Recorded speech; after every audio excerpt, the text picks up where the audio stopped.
Prism और pyramid के कुछ बेसिक ज्ञान देखेंगे। इसमें बहुत कंफ्यूजन हमको रहती है, इसको याद करना पड़ता है, लेकिन आज अगर ये इस वीडियो को पूरा देख लिए तो इसमें कुछ भी याद करने की जरूरत नहीं है, सारा कंसेप्ट क्लियर हो जाएगा प्रिज्म और पिरामिड के बारे में। देखिए प्रिज्म देखेंगे पहले हम। तो प्रिज्म क्या होता है कि इसका भी एक आधार होता है और पिरामिड का भी एक आधार होता है।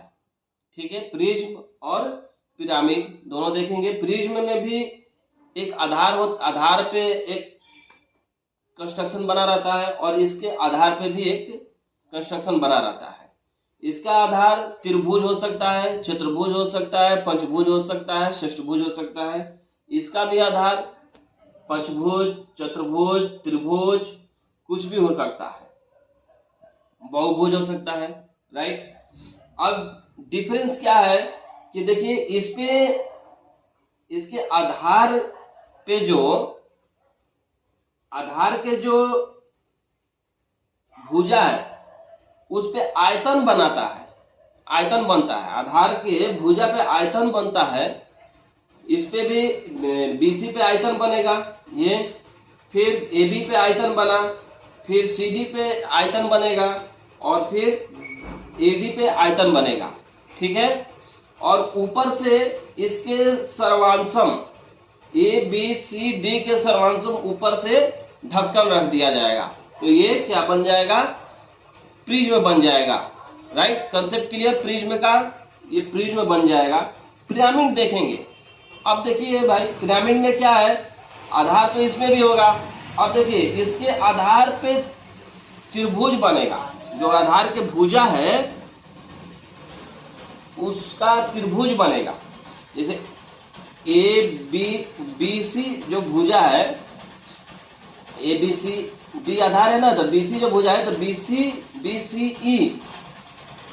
सी लेकर एक क्या बनेगा, त्रिभुज बनेगा। फिर सी डी लेकर एक भुजा, इसका त्रिभुज बनेगा। फिर ए बी लेकर इसका एक त्रिभुज बनेगा, इस भुजा पे एक त्रिभुज बनेगा और फिर एडी पर एक त्रिभुज बनेगा।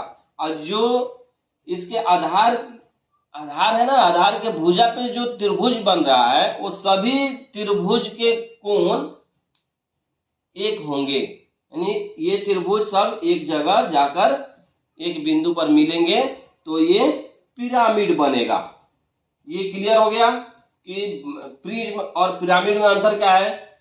एक बार फिर से हम बताते हैं प्रिज्म और पिरामिड में अंतर क्या है। देखिए भाई, प्रिज्म में भी आधार होगा और आधार वो बहुभुज हो सकता है, मतलब त्रिभुज, चतुर्भुज, पंचभुज, षष्ठभुज हो सकता है। और पिरामिड में भी एक आधार होगा और इस पे ये भी बहुभुज होगा, हो सकता है त्रिभुज हो, चतुर्भुज हो, पंचभुज हो, कुछ भी हो सकता है।